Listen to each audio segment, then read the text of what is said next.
বিশ্বাস করেন কিয়ামতের আগে একদিন এক রাতের মধ্যে এই কোরআনের সব পাতাগুলো আল্লাহ তুলে নেবেন আসমানে।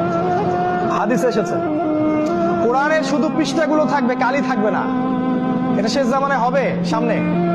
তিনি আরো বলেছেন যে এই কোরআন পরকালে হয় এই উম্মার পক্ষে সাক্ষী দিবে অথবা বিপক্ষে সাক্ষী দিবে। এই কোরআন কথা বলবে কাল কিয়ামতের মাঠে, বলবে যে আমাকে সে তেলাওয়াত করে নাই, আমাকে গবেষণা করে নাই। আল্লাহ এই কোরআন নিয়ে তারা হেদায়েত খোঁজেনি, তারা অন্য জায়গায় হেদায়েত খুঁজেছে। আর কোরআন যার বিপক্ষে সাক্ষী দিবে কেউ কখনো তাকে জাহান্নাম থেকে বাঁচাতে পারবে না। বিশ্বাস করেন কিয়ামতের আগে একদিন এক রাতের মধ্যে এই কোরআনের সব পাতাগুলো আল্লাহ তুলে নেবেন আসমানে। হাদিসে এসেছে কোরআনের শুধু পৃষ্ঠাগুলো থাকবে, কালি থাকবে না। এটা শেষ জামানায় হবে সামনে।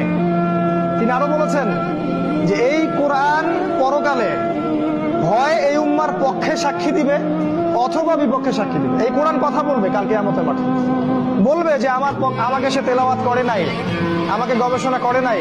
আল্লাহ এই কোরআন নিয়ে তারা হেদায়েত খোঁজেনি, তারা অন্য জায়গায় হেদায়েত খুঁজেছে। আর কোরআন যার বিপক্ষে সাক্ষী দিবে কেউ কখনো তাকে জাহান্নাম থেকে বাঁচাতে পারবে না।